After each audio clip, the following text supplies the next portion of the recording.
Hi everybody, it's your girl Epiphany Tanya. I'm back with yet another video.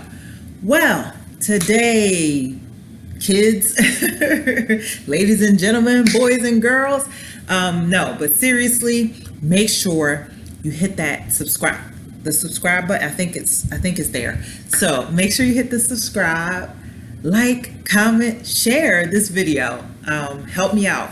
So far, let's celebrate over 100 subscribers. I think it's like 137. So woo, we're gonna do a little dance. So I just need your help. I want to get to the 1,000 subscriber goal. That would be awesome. That would be so cool. So let's just jump right into it. Anyway, so I'm going to do a lot of commentary tonight on various subjects, but I have my little list of things I want to talk about. So I don't know. I'll probably break this up in a few videos. Anywho, I don't know who these people are that try to say like African American people, Black people, that we only come to the Republican side for money or something. Like, if I was over here for that, I think my views and my subscribers should be higher. I don't know, but anyway, and my pockets should be fatter. I don't know, but anyway, I think I heard that tonight, that they said that Black people go to the Republican side for money. So far, I haven't made any money on the Republican side. So anywho, so I don't know what that's about, but I want to talk in this video a little bit about why, and I just want to check my topic, why or is Trump racist, right? So we hear this all the time. We keep seeing them revisit this question where they keep asking him to denounce white supremacy and all these things, and some of us are like, oh, here we go again. We got to go down this rabbit hole. And it's just repeated in the media. I don't know if you guys noticed that they just keep repeating this question about why does he denounce white supremacy? Will you, Mr. President, what was the thing that Chris Wallace said? Will you right now unequivocally denounce white supremacy? Do you remember? So during that debate, I mean, it's a frustrating question, I would imagine, for the president, because this is a question that has been repeated over and over and over and over again, and it's been answered over and over and over again. Donald Trump has literally answered this question. I've lost count now, but it has to be over 50 times, if not more, that he has denounced white supremacy. And if you go back and you rewind the debates and you look at that section where Chris Wallace is asking him that question, it's a loaded, confusing question, because you, at the same time when Chris Wallace is asking him that question, you have Joe Biden yelling out questions at the same time. So they're both coming at him at the same time.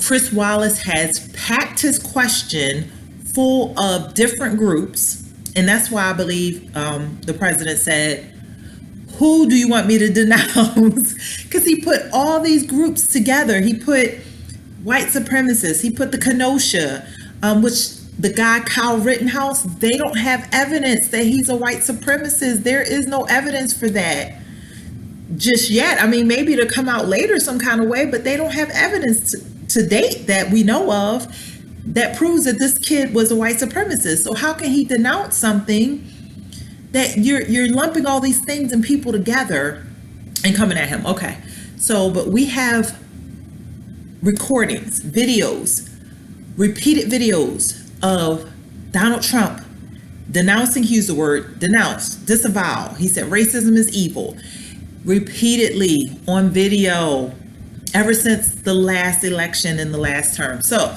the question is, why do they keep asking this question? Why do they keep trying to sink him with this? We've also seen videos of so many African Americans like myself coming out, African American, Black Americans coming out and showing our support, saying that we support Donald Trump. How could we, in good conscience, support a racist individual? That would make no sense. You also see Donald Trump visiting the Black community, as far as I think it was in Atlanta, where he did a rally there, and he talked about some of the promises he made to the Black African American community from the beginning.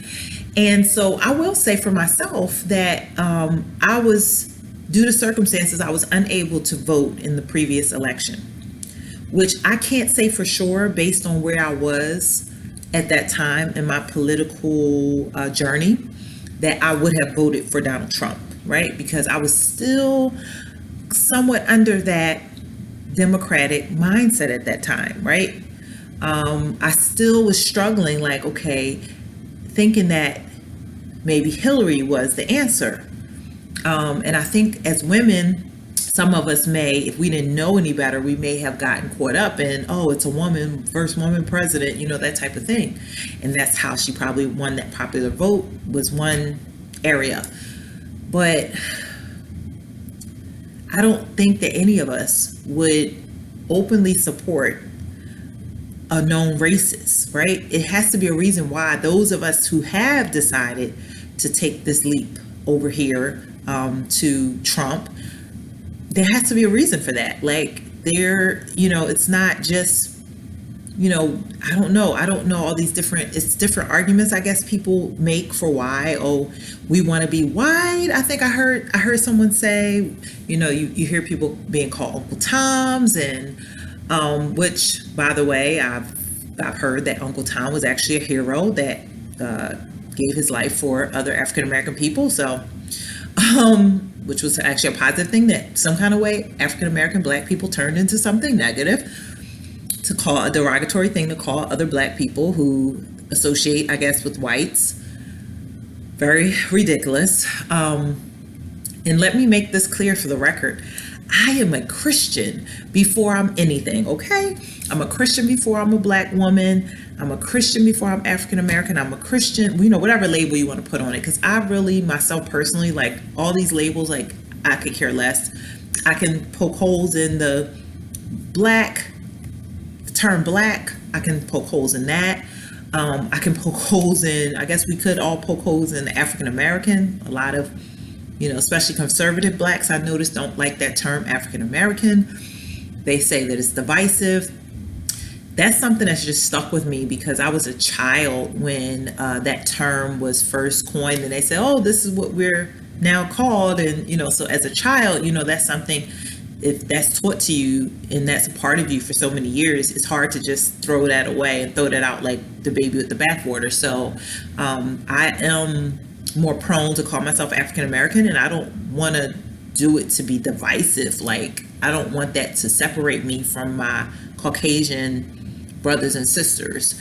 I want to be connected to people, and that's another reason for me on this side, because I feel like there's more connectivity, there's more camaraderie, and there's more happiness and joy. They're just having more fun over here on the Republican side. But even though I haven't fully registered as a Republican as of yet to date, I know I will vote red straight down this election cycle without question. So there's no way I'm ever going back Democrat. It would be my choice would be either not to vote at all, or just always vote Republican from here on out. Not unless somebody really good comes and pops up on the independent side, maybe. But other than that, I can't see myself ever going back to the what is it called, Democrat.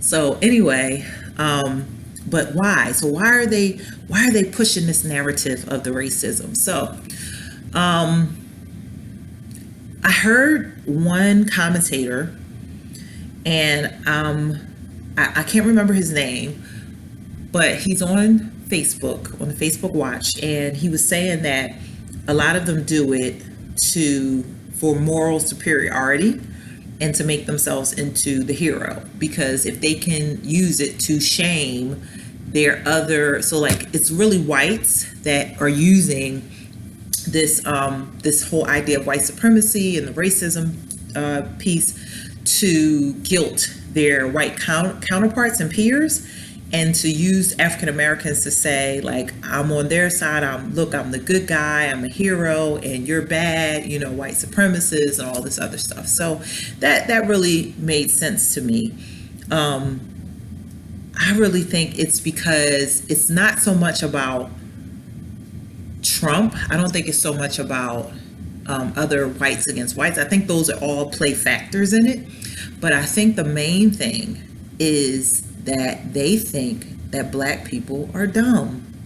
I really think that those that are constructing these narratives, which I can go into a whole video on that as far as the financial piece that's involved in what's happening in the media against Donald Trump, and this narrative that has been spun. And I've never really understood the power of the media until the last maybe year, these last few months, and like waking up like I have, because I guess you can say that I really woke up probably over the past 2 months, that things have become more clear to me about this BLM, the Antifa, the riots, everything. It's that part. Like Trump, my eyes started to open about him in 2018, right? So that's been a slow walk to like really unpack and understand. Like I said, I didn't understand in the beginning what his presidency was about and what it would mean for our country. But I knew that God wanted me to pray for him. And so, you know, I don't even know if I knew to support him, but I knew that God was speaking to me about him, saying that he was chosen by God. And so that I interpreted that to mean I'm supposed to pray for him and just cover him in prayer, right? And I think I even committed to that even before I heard this thing from God about him, because I do remember when he went through his inauguration, and I remember praying back then for him too. Like, yes, this is important, because like we read in the Bible tells us that we're supposed to pray for our leaders. I believe it's in Romans 13. We're supposed to pray for our leaders, and we're supposed to honor them. And I mean, if they're corrupt and it's something unrighteous, even that, I still would pray for them, that they would be made righteous, they would be made whole. I don't have to attack them to affect change. You know, I don't see where people believe that attacking people will affect the change in them. Like, that's not going to change a person. Hatred has never changed anyone, but love has. So I would pray for that person. But I think that they think that African Americans are just that gullible, that stupid, that dumb, that emotional, which a lot of us are. We're very emotional. I won't say about the dumb and the stupid part, but I think our emotions can get the best of us at times. And so they're playing off this history in the past. It's a very traumatic history of slavery, Jim Crow, all these segregation, all these things. And they play off of that. So, you know, I didn't fully realize the fact that the parties, as far as politics go, are usually split down the middle when it comes to white America. Because, you know, when you think about it, African Americans, Black people are only 12 to 13% of the population. So why do they care about our vote? We're not, you know, we're not a majority, we're the minority. So, you know, between us and Latinos and any other minority group, it's like, why are they so invested? Like, why do you notice every campaign cycle every 4 years that they pull out all these stops trying to get these different groups of people? You know, if you see on Joe Biden's side, I haven't fully seen the commercials, but I've heard about these ads that they have get your booty to the poll, and they have like strippers on a pole dancing for the people to get out and vote. So I guess that was Cardi B inspired. But anywho, so, you know, you have to wonder like why, but it just became clear to me recently that they're split down the middle. Caucasian people are split politically. So you have half that are liberal and half that are Republican, so that African Americans, Latino, and these other minority groups make up the difference as far as like deciding the vote, deciding which way it goes, because they're both split. I was like, wow, I never understood that before. I was like, only thing I knew is I saw the pandering that would go on. I saw all the, all the stops that they pull out around this time. Very stereotypical at that. Like, I'm very shocked to see get your booty to the pole, strippers on the pole, trying to encourage them to get out and vote. And how insulting is that this is what will move you. A stripper on the pole. That's the only thing that moves you, not anything that's going to stimulate your mind, but strippers on a pole. Okay, so to each his own. So anyway, so I just really think that because that's the case, that you have that power to decide that vote between the two groups, between the two parties. But on the Democratic side, they've known you for so many years. They kind of know you in and out. Say like, okay, this is how we can get them. This is how we can we make them believe that other party was the racist party. We make them believe that other party is the one that enslaved them. We have them really emotional in their emotions, because that's a real sore spot for them, slavery, and that's a real sore spot for them, desegregation and Jim Crow and all these things. So I can see where they're definitely, they play onto our emotions. So that's why when something happens, they have to loop it.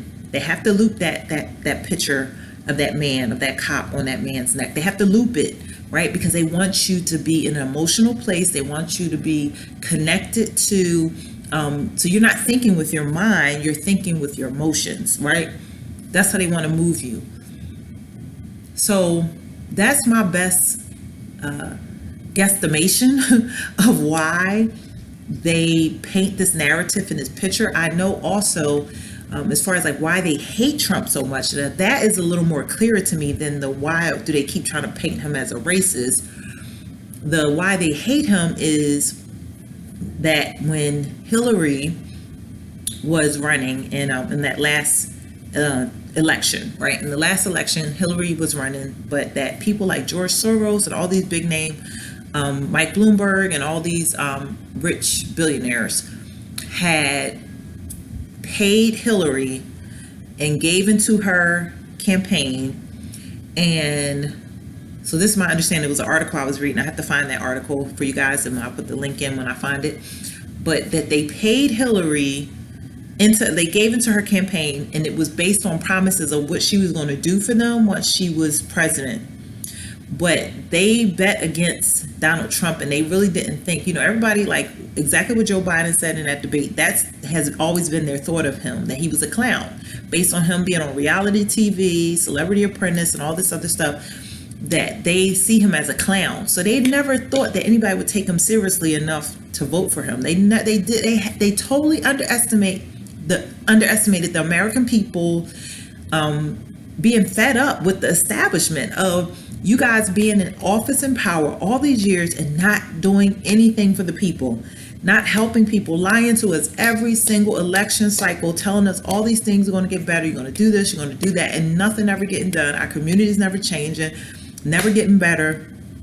The rich get richer, the poor get poorer. The middle class is totally going away and disappearing, and it's been a mess. And so I think they totally underestimated that the American people were going to see through a lot of stuff and just get tired of it, and they wanted somebody different. They wanted somebody that wasn't a politician, because we all have been dealing with politicians for years, for all of our lives. And so when they lost that money that they bet on Hillary, then these rich, powerful, white elite people were mad, and they were upset because I think up until this point, the presidency has been puppet mastered, that they had their hand in the back of these presidents where they were controlling them and having them do their bidding for them. And, you see a lot of that. I mean, I don't want to go too deep into, I think about some previous presidents, and you see some of the stuff that they were into, and you can see that, right? They had their hand in their backs like puppets, and so they were controlling that position. But when Donald Trump came in, he was someone they could not control. He is someone, he has his own money, he donates his salary, so they can't use that like, oh, you're taking our money, you're taking the government money or whatever. He donates the salary, so he can't be controlled. He's his own man, and they hate it. They hate it. And I can see that because in my own personal experience, when I've worked in these jobs that were run by liberal Democrats, and whenever I tried to speak up, talk up, rise up, say anything about things I noticed that were off or not right, immediately they went to fire me immediately. So they don't like when they can't control you. And if you're a free thinker, and if you're like a person outside the box and you ask questions and you're like, well, why is this like this? Or how can we do this like this, when, it's a much easier way and simpler way that we can approach this that's going to help the people that we're here to serve. As soon as you start asking questions like that, they don't like it, because they're doing the things they're doing so that they can have power, position, and money. And so when you start standing up, speaking up, and questioning things, they get so angry and mad. And so that's what really happened with Donald Trump, that they were upset and angry and mad because he's not one to be controlled by them. Donald Trump is going to do what Donald Trump wants to do. And thankfully, it's something about him that's connected to faith, because he surrounds himself with pastors and preachers and ministers who pray for him in various things. He's always speaking blessings over the United States, and he's always calling the pastors in to pray. So it's something. And then we have Mike Pence and his relationship. I think God strategically put Mike Pence next to him to really help him in his walk with God. And I'm not saying that he's a godly man, he's of God. I really believe he's a modern day Cyrus, like many have prophesied that he is, modern day Cyrus. Or like Cyrus. Maybe he's not to the extent, because what I understand that Cyrus was wicked. So I don't know. I don't think he's to that level of Cyrus, but it's something similar there, where so even though he's not, this holy roller, but God is still able to use him, though. That's what people don't understand. People think that God only uses one kind of person, and God uses the least likely candidates. And now I'm speaking from personal experience here. So anyway, so that's my commentary video on, is Trump a racist? Absolutely not. I do not believe that he is. I think that even if he ever had those tendencies, which is very possible, because I think if you grow up white in America, that you grew up in an environment where maybe that's something that's either taught to you, pushed on you, it's in your environment, it gets into your psyche some kind of way, just like racism is pushed on us to make us see everything through the lens of racism all the time. So I think that it's possible that he could have had whatever types of thoughts or beliefs. Who knows? I don't know. I don't know I wasn't there when he grew up. It still doesn't make sense, because if you see how he was, what did it benefit him to hang around the rappers? Like, really, they're bringing him down because he's a billionaire up there. He could just be with the elite people. He was hanging around with the rappers and stuff.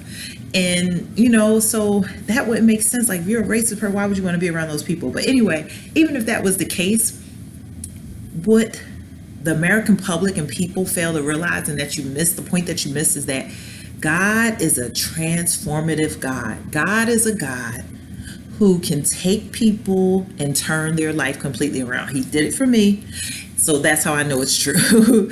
And I've seen him do it for so many others as well.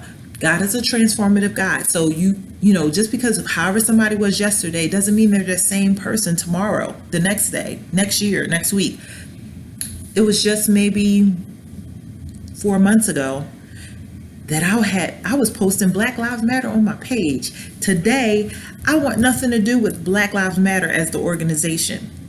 So look at that big shift and change, because as time goes on, as long as we're living, breathing, we have room to change our mind, to be different, to grow, to have an awakening, have a spiritual awakening, have an intellectual awakening, have a political awakening. So as long as you're here, you have that ability, you have that opportunity where you can constantly be working on yourself, or letting God work on you so that you can be better than you were yesterday. See, I always say, I don't believe in competition with people. I don't believe in jealousy and, competing. I know it's a lot of women that are stuck in that place of jealousy over another woman. They see beauty, or they see intelligence, they see anything that she has that they may aspire to, and it's a jealous spirit that can arise. But the only person, I love to take this from the Olympians, the only person I'm competing against is who I was yesterday. And that should be all of our model. We don't compete against anybody else. We compete against who we were yesterday, the day before. I want to be better than I was yesterday. I want to be better than I was the day before. But that's my best analytical analyst. I'm trying to figure out the word, but that's my best guess on why.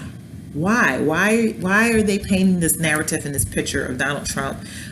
It's like, they say the race card. They're just pulling the race card on him to say, oh, he's a racist, so that they can sway that black vote their way on that liberal Democratic side. They're banking on African Americans having so much hatred in their heart towards Trump that no matter what they see Joe Biden do, which Joe Biden is on tape saying we don't need another N-word mayor.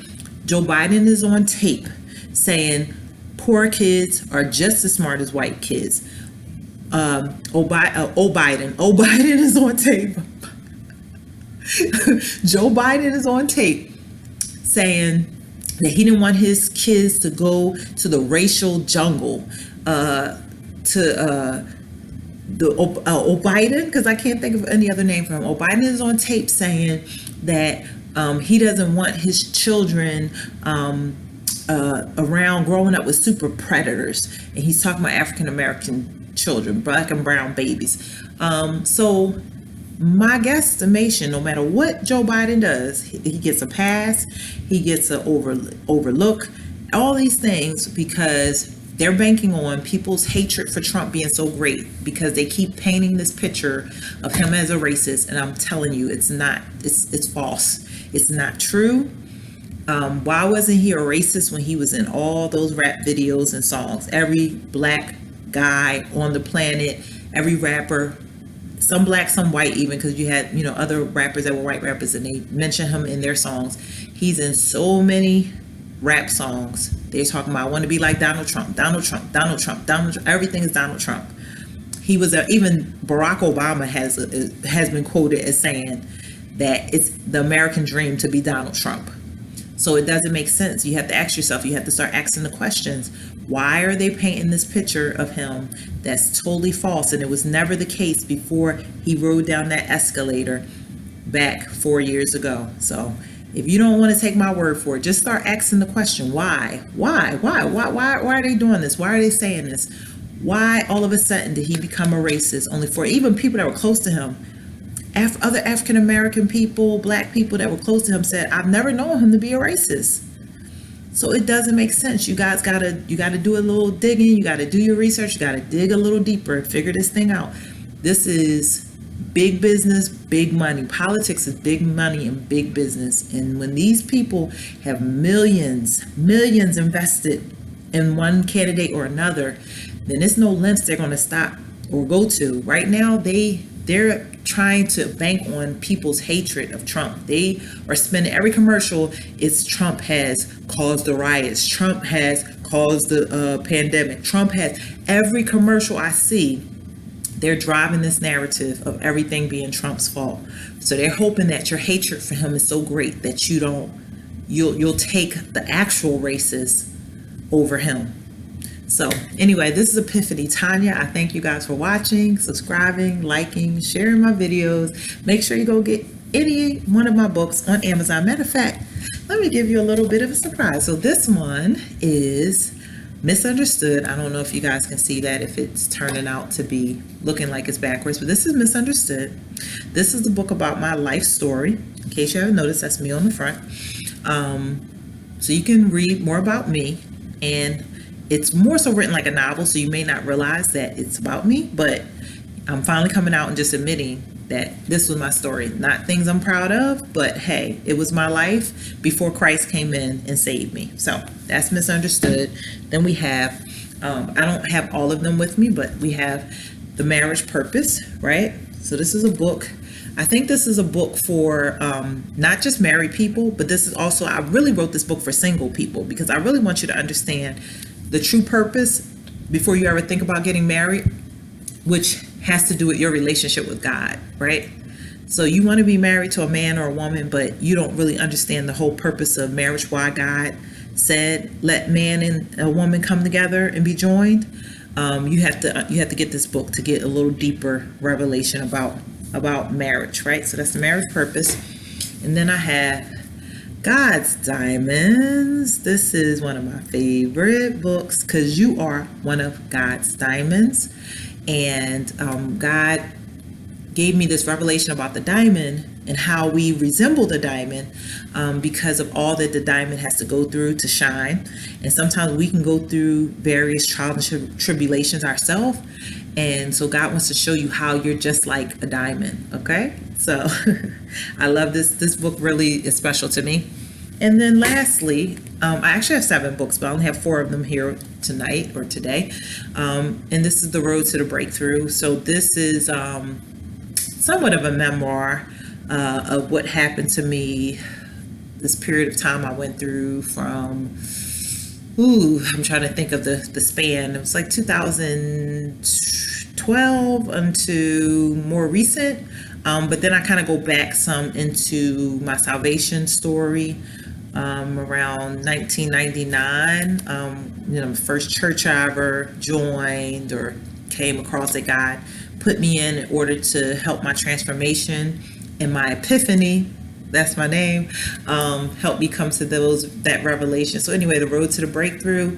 This is a good one. All on Amazon. Go pick it up. www.amazon.com/author/Latanya's Epiphany.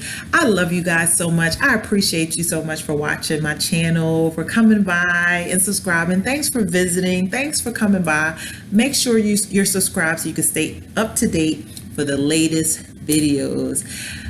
I love you and there's nothing you can do about it. I want you to go be great on purpose. Whatever you're going through, if you have God, He will turn it around for you. And remember, guys, Trump 2020, make sure you go vote.